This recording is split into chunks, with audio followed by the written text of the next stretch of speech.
Moje meno je Natália Petrovská a dnes vám prečítam úryvok z môjho prekladu od novozelandskej prekladateľky Barbary Andersonovej Po rieke s pani Galantovou. Des poznamenal, že je to už lepšie a že sa na tamtom ostrove kedysi odohrala malorská bitka medzi stúpencami Hau a ich odporcami. Pán Galant sa zamyslel, prečo si vybrali práve ostrov. Des povedal, že v tom mu dáva za pravdu a stočil čln do plytkého ramena rieky. Povedal Arnoldovi, že by mali skontrolovať mriežku a spýtal sa ho, či by nechcel zaplávať.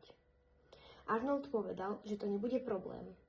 Prešplhal sa dopredu na príď a povedal, že teraz všetci uvidia jeho nádherné telo. Vyzliekol si košelu a povedal pani Galantovej a pani Kentovej, aby sa ovládali. Pani Kentová vykríkla. Arnold sa obrátil tvárou k zvislému brehu, vystavil svoj zadok v krajťasoch a zatriasol ním. Všetci sa rozosmiali, okrem pána Galanta a pána Borgesa. Pán Borges sa rýchlo postavil, odfotil Arnoldov pohľad zozadu a znova si sadol.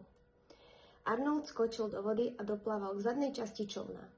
Des sa prehrabával pod nohami a podával pasažierom rôzne nástroje, aby ich Arnold mohol použiť na prečistenie mriežky.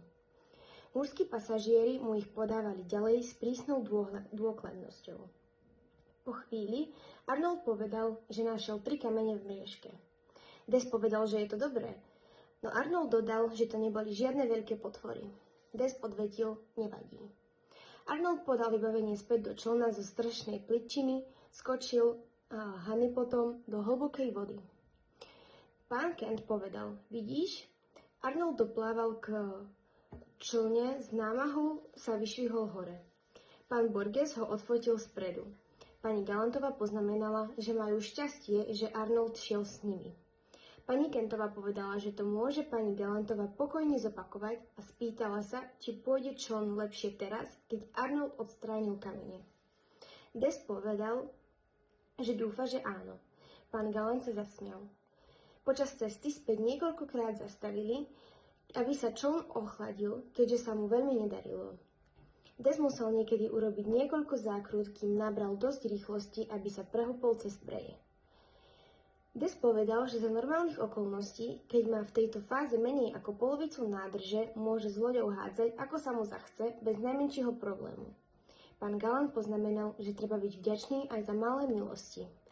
Des stočil čln do širokého oblúka, voda sa rozprskla a pristal pri mole pri starej mlynskej budove. Vyšli do kopca, Des niesol škatuľu s poobedným čajom. Po čaji Des povedal, že im porozpráva o starom mlyne a o rieke všeobecne. Všetci prejavili záujem. V sprievode Desa vošli do starého teplého a tmavého domu a Des začal rozprávať. Po pol hodine sa pani Kentová spýtala, či by jej Des nevyčítal, keby si sadla.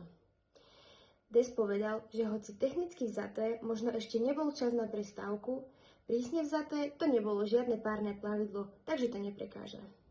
Pani Kentová si sadla. Pani Galantová si tiež sadla. Pán Kent vyzeral, ako by sa mal rozplakať. Pán Galant radšej zatvoril oči. Arnold sedel vonku v tieni a pridal sa k nemu aj pán Borges.